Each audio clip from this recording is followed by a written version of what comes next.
Welcome to DP star vlogs. భారతదేశ చరిత్రలో అత్యంత ప్రాముఖ్యమైన వ్యక్తి గురించి, ఆయన జీవితంలో కొన్ని విలువైన విషయాలను తెలుసుకుందాం. ప్రపంచంలో అత్యంత పేరుగాంచిన భారతదేశ రాజ్యాంగ నిర్మాత, ఆయన పేరే డాక్టర్ భీమ్రావ్ రామ్జీ అంబేద్కర్ గారు.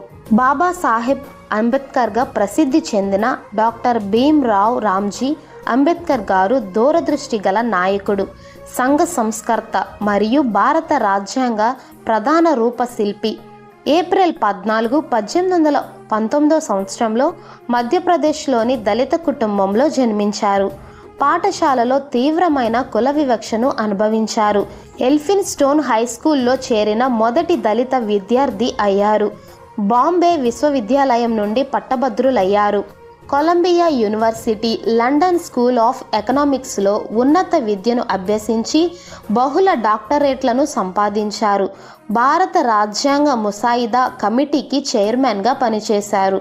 భారతదేశంలో మొదటి న్యాయమంత్రి, దేశ చట్టపరమైన ఫ్రేమ్వర్క్ను రూపొందించడంలో కీలక పాత్రను పోషించారు.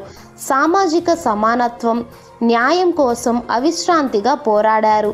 అట్టడుగు వర్గాల హక్కుల కోసం వాదించారు. దళితులలో విద్య మరియు సామాజిక సంక్షేమాన్ని ప్రోత్సహించడానికి బహిష్కృత హితకర్ణి సభతో సహా అనేక సంస్థలను స్థాపించారు.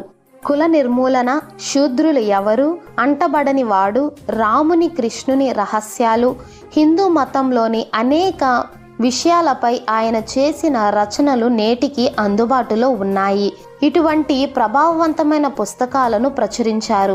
మహిళల హక్కులు మరియు విద్య కోసం వాదించారు. సామాజిక సమానత్వం మరియు న్యాయాన్ని ప్రోత్సహించే దిశగా పనిచేశారు. కుల వివక్షతను సృష్టించిన హిందూ మతమును విడిచిపెట్టి బౌద్ధిజంలోనికి వెళ్ళారు. దళిత బౌద్ధ ఉద్యమానికి స్ఫూర్తినిస్తూ 1956లో బౌద్ధ మతాన్ని స్వీకరించారు. 1990 మరణాంతరం భారతదేశ అత్యున్నత పౌర పురస్కారం భారతరత్న అందుకున్నారు. సామాజిక న్యాయం, సమానత్వం యొక్క ఛాంపియన్. అతని జీవితం, పని తరాలకు స్ఫూర్తినిస్తూనే ఉంది. ఈ ఇన్ఫర్మేషన్ కనుక మీకు వర్త్ అనిపిస్తే లైక్ చేసి సబ్స్క్రైబ్ చేసి ఇటువంటి మరిన్ని చారిత్రాత్మకమైన విషయాల కొరకు మన ఛానల్ని ఫాలో చేయండి. Thank you all.